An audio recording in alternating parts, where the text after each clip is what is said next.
i-reiterate ko lang, Mr. Chair, yung reminders no na hindi magsabi ng pagmura siguro kasi sanay po yung nakaraan kahit po sa Senate hearing may mga ganun ano.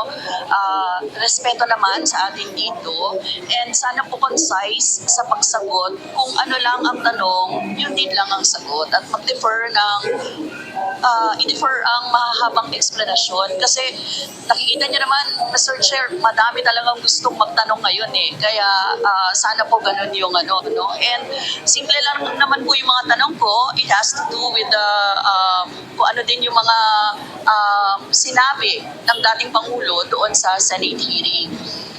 Yun, Mr. Chair, first yung observe decorum. Tapos, syempre, tulad po na sinabi ni Chairman Abante, hindi po tayo mangingimi na mag-point of order kapag nilabag po itong mga ito.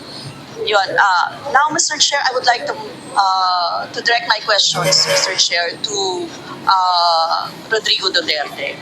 Mr. Chair, noong October 28, sinabi ni dating Pangulong Duterte under oath sa harap ng Senado, and I quote, I and I alone take full legal responsibility sa lahat na nagawa ng mga pulis. Pursuant to my order, ako ang managot. At ako ang makulong, wag yung pulis na sumunod sa order ko. Ang tanong natin, Mr. Chair, the families of innocent extrajudicial killing victims are present. Yun po yung pinagsalita nyo kanina. So can the former president look them in the eyes and say once more that he takes full legal responsibility for the deaths of their loved ones, Mr. Chair?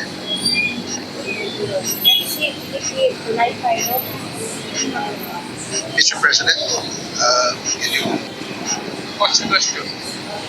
What is the question? Can you repeat the question? Mr. Chair, sinabi niya po na full responsibility. So, Mr. Chair, totoo ba yan? Correct. Very correct. Since I was a president, and there was until now, serious problem of drugs, I had to issue, make a policy statement about drugs. At all that happened, yung nangyari pursuant to my order to stop the drug problem in this country, akin yun. Akin yun. Ako ang nagbigay ng order kasi ginawa nila illegal or legal, akin yun. Thank you, Mr. Chair. I take full responsibility for it. Thank you, Mr. Chair. Yun po yung tanong ko. Yung families of innocent extrajudicial killings, kayo din. For allegation court. Mr. Chair. Problema, nandiyan din ang korte. Yes, Mr. Chair. Second question ko. Responsable kayo kasi polisiyan nyo yun. Kumbaga, tatak Duterte. Dahil polisiyan nyo rin yan, tama ba? Sa Davao. Nung nasa Davao pa kayo. Tama ba na tawagin po itong Davao model or Davao style? Mr. Chair? I cannot control the semantics. Mr. Chair, yes or no? Davao style. Do not ask me to answer yes or no. You are not an investigator. Mr. Chair, tayo po ay nasa investigasyon. Yes, Mr. but you are Chair. not an investigator. Why are you asking me to answer Mr. Chair, yes or no? tinatanong ko na... Yes. Point of order. Suspended.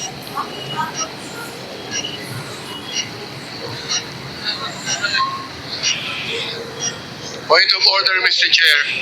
Ano ka, police?